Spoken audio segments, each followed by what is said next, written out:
Bem com vocês? Hoje a gente vai falar sobre capacidade produtiva e cronoanálise. O que é a cronoanálise, gente? A cronoanálise ela é utilizada mais normalmente no estudo de tempos e movimentos. Imagina que você trabalha numa indústria e que você executa uma tarefa que tem uma série de ações, uma série de atividades que podem ser separadas para serem mensuradas, para serem contadas, tá certo?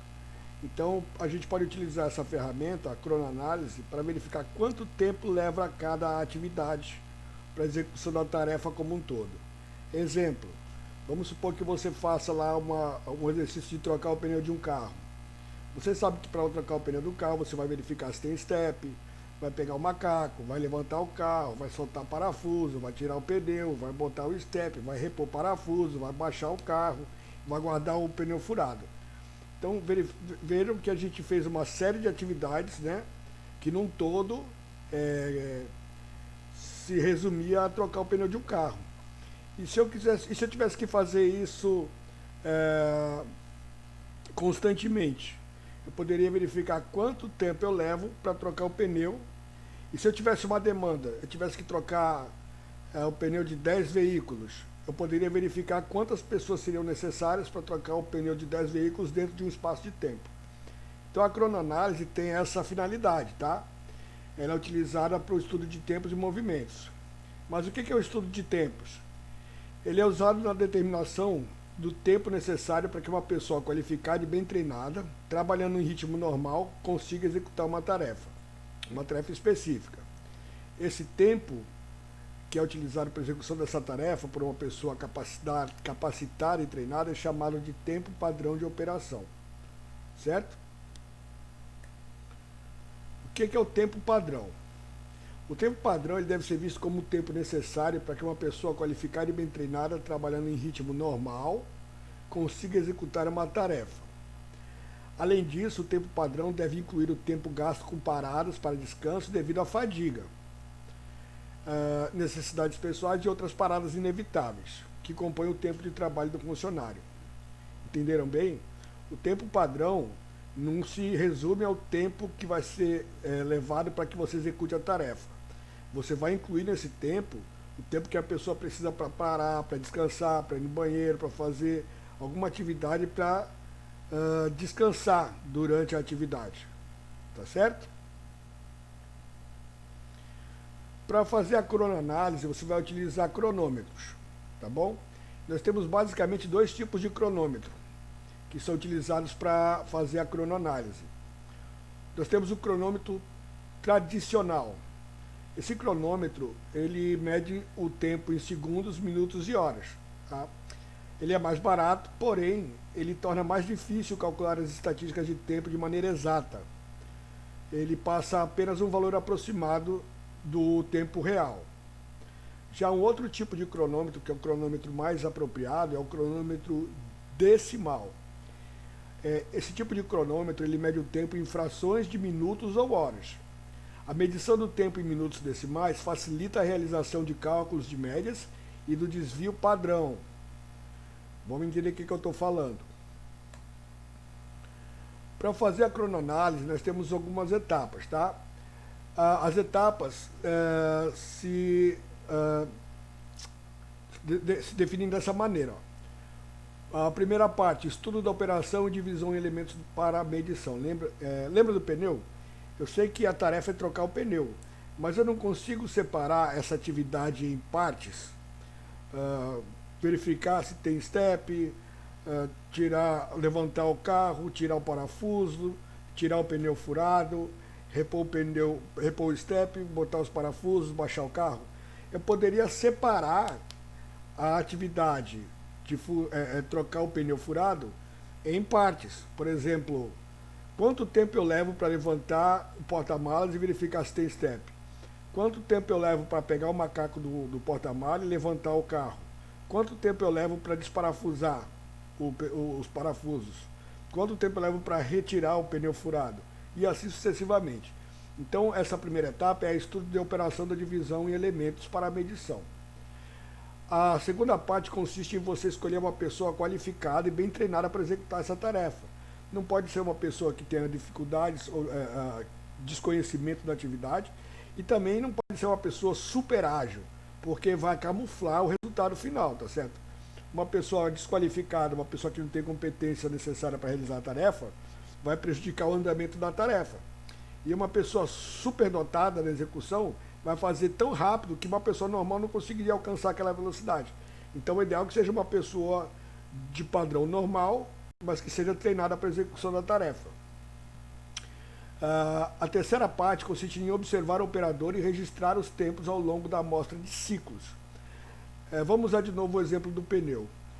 As atividades que foram divididas, quando colocadas numa sequência do começo ao fim, é chamada de ciclo, tá certo? Então, nós vamos fazer a medição do tempo dessas partes separadas, dessas frações de atividades, tá certo? E quando ela começa, do início até o fim, ela é chamada de ciclo. Então, o ideal é que você faça essa medição não somente uma vez. A técnica recomenda que você faça a medição dessa atividade de 10 a 20 vezes, tá certo? Para tirar uma média do tempo, tá certo? Você vai verificar também a estabilidade das medições e o tamanho da amostra estudada. É que eu estou falando.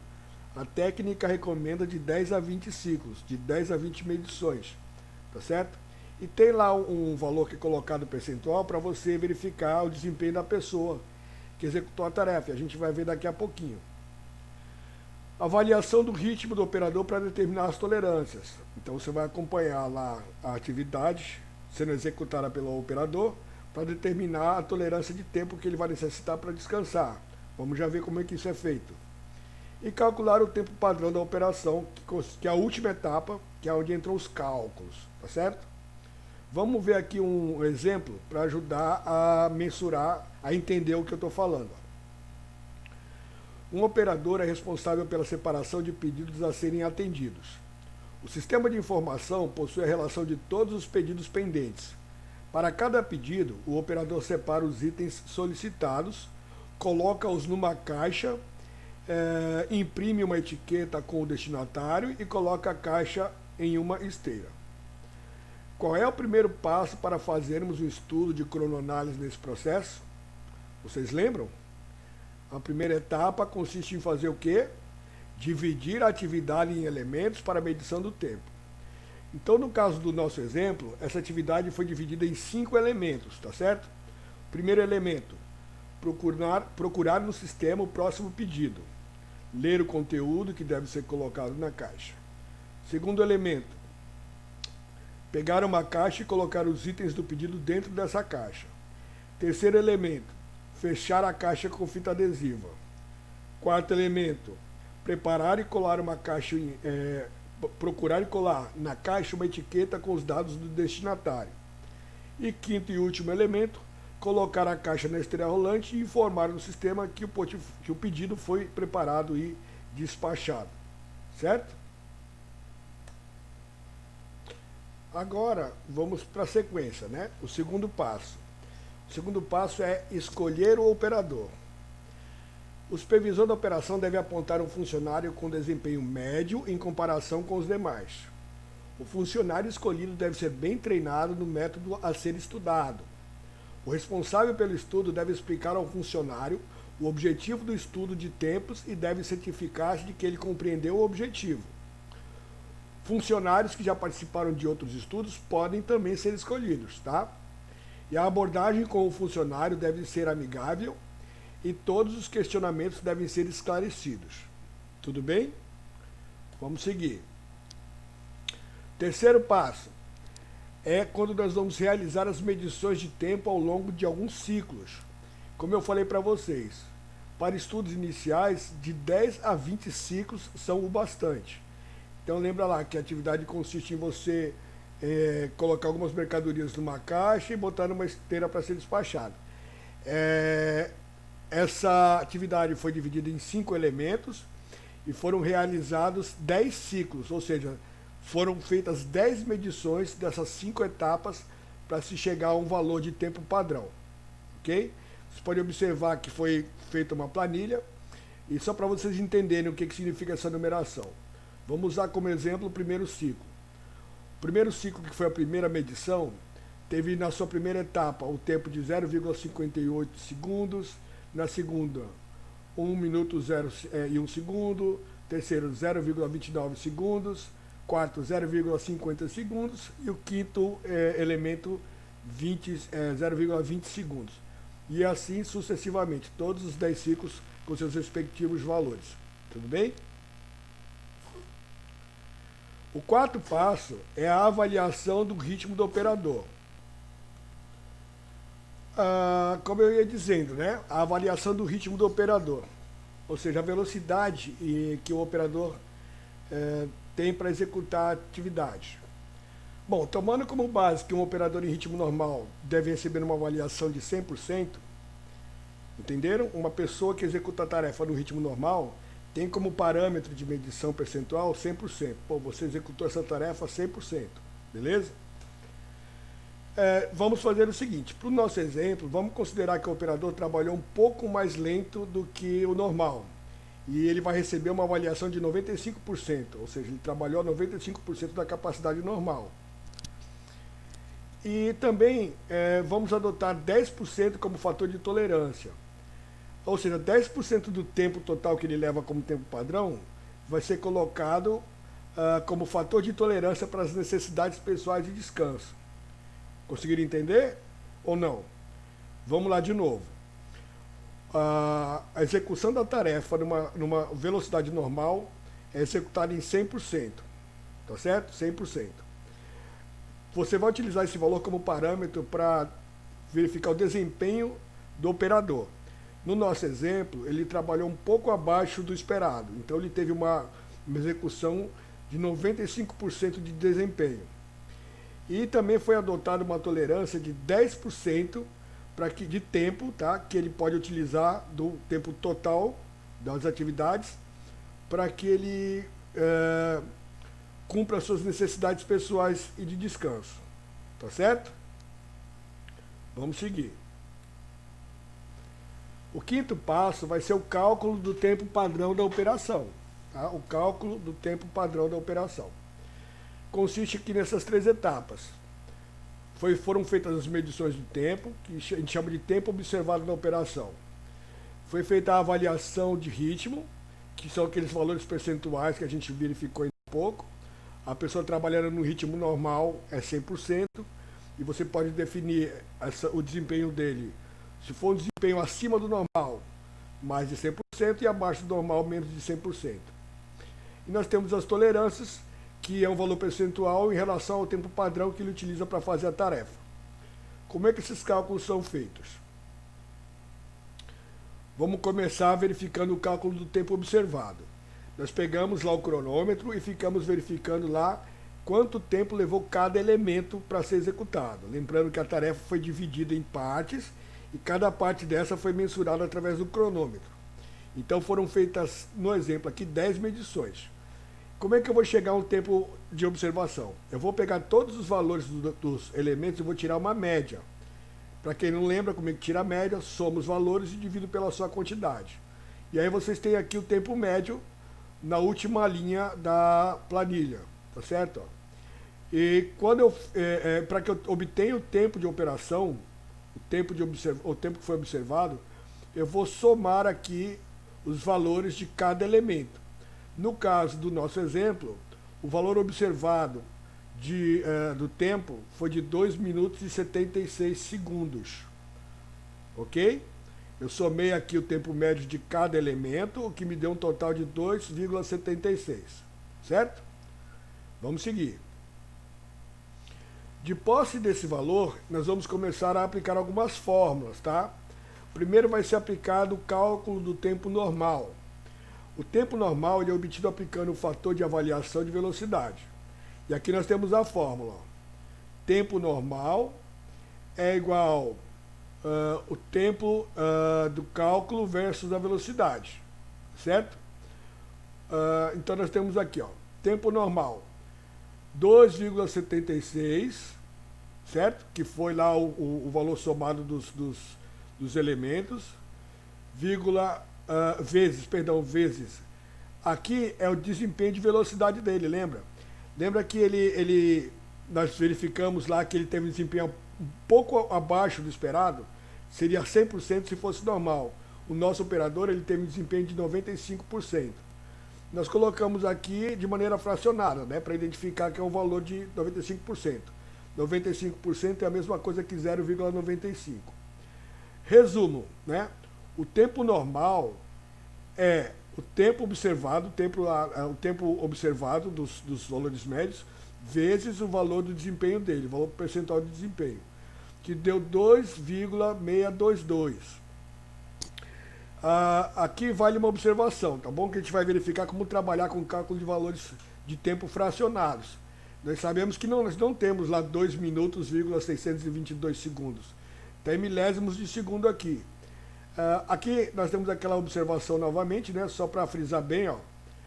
A observação 1, se o ritmo for menor que 100%, o tempo normal será menor que o tempo cronometrado, pois o funcionário em ritmo normal, que é 100%, faria a tarefa mais rapidamente, ou seja, demoraria menos tempo.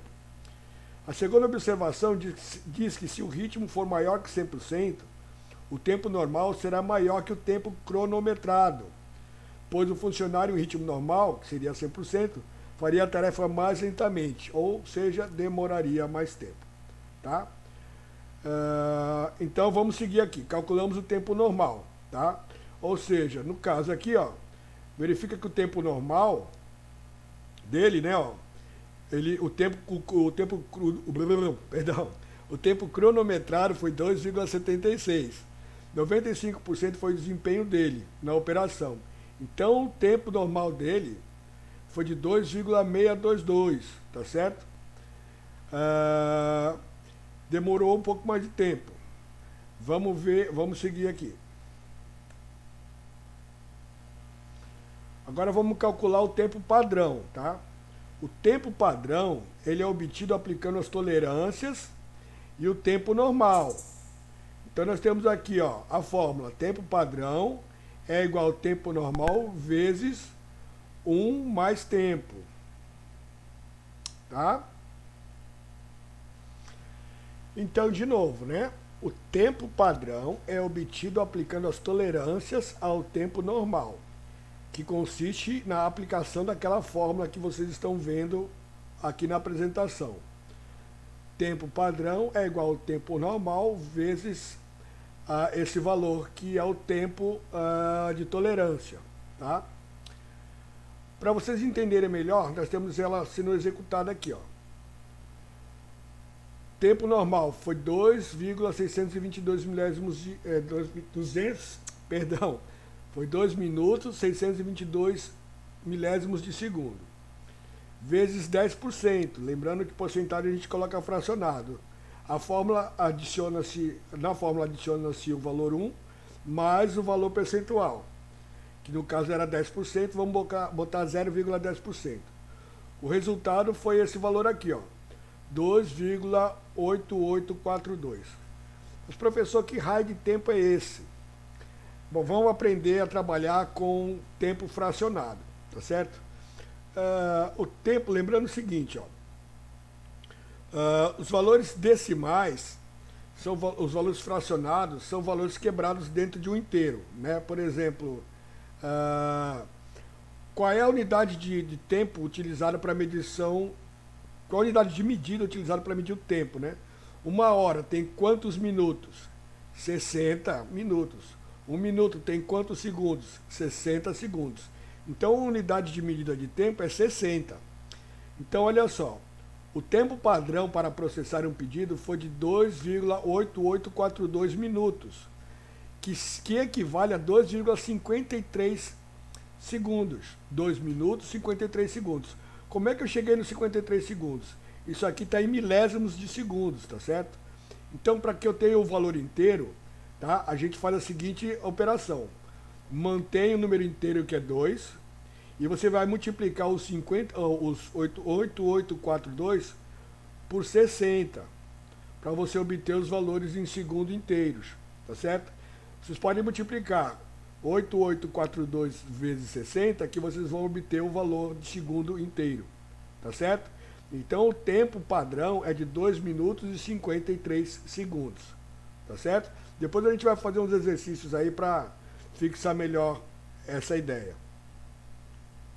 Vamos seguir o barco. A próxima etapa consiste na determinação da capacidade produtiva. Olha só, gente, nós já sabemos qual é o tempo padrão para execução da tarefa, tá certo? Vamos colocar um cenário agora para que essa tarefa seja feita. Suponha que o operador trabalhe 8 horas por dia, tá certo? Aquela atividade que leva 2 minutos e 53 segundos ou 2,8842, tá? O trabalhador vai executar ela durante 8 horas. Quantas vezes ele vai conseguir executar, quanto tempo ele vai levar para executar essa tarefa? Tá? Ou melhor, quantas vezes ele vai conseguir executar essa tarefa? Tá certo? Como é que a gente faria isso? Vamos ver de novo aqui. Suponha que o operador trabalhe 8 horas. Nós vamos pegar essas 8 horas, que é o valor inteiro da hora, e vamos dividir por minuto, tá? Que é a nossa unidade de tempo para a realização dos cálculos. O que eu vou fazer? Vou pegar as 8 horas, vou dividir por 60 para saber quantos minutos tem 8 horas. Então aqui, ó. Aliás, perdão, eu vou multiplicar, tá? Eu vou pegar 8 horas aqui, vou multiplicar por 60 para saber quantos minutos tem 8 horas. Então nós temos aqui, ó, 480 minutos, tá certo? Então eu vou pegar aqui, para ter a capacidade produtiva, que é representada pela letra C, nós vamos pegar 480, que representa 8 horas, que são 480 minutos, tá? Que representam 8 horas, vou dividir pelo tempo de execução da tarefa, tá certo? Então, ó, eu vou obter o valor de 166,42. Então, ó, um funcionário trabalhando em ritmo normal e com tolerância de 10% para descanso das necessidades pessoais, conseguirá processar 166 pedidos por dia. Tá claro? Então, tendo esse tempo aqui como base, levando esse tempo para executar uma operação, tá? Uma vez a atividade, dentro de 8 horas ele vai executar essa atividade 166 vezes. Olha que legal. Dá para você mensurar quantas vezes uma pessoa com treinamento adequado, no ritmo normal, consegue executar uma tarefa. Agora vamos entender uma outra situação. Se a empresa tem 1.800 pedidos por dia, quantos funcionários ela vai precisar para poder executar essa operação? Você já tem quanto tempo leva a operação? Você já tem lá a quantidade de horas que a pessoa trabalha. E também tem a quantidade de pedidos que ela vai processar por dia. Então, nós vamos calcular agora a demanda.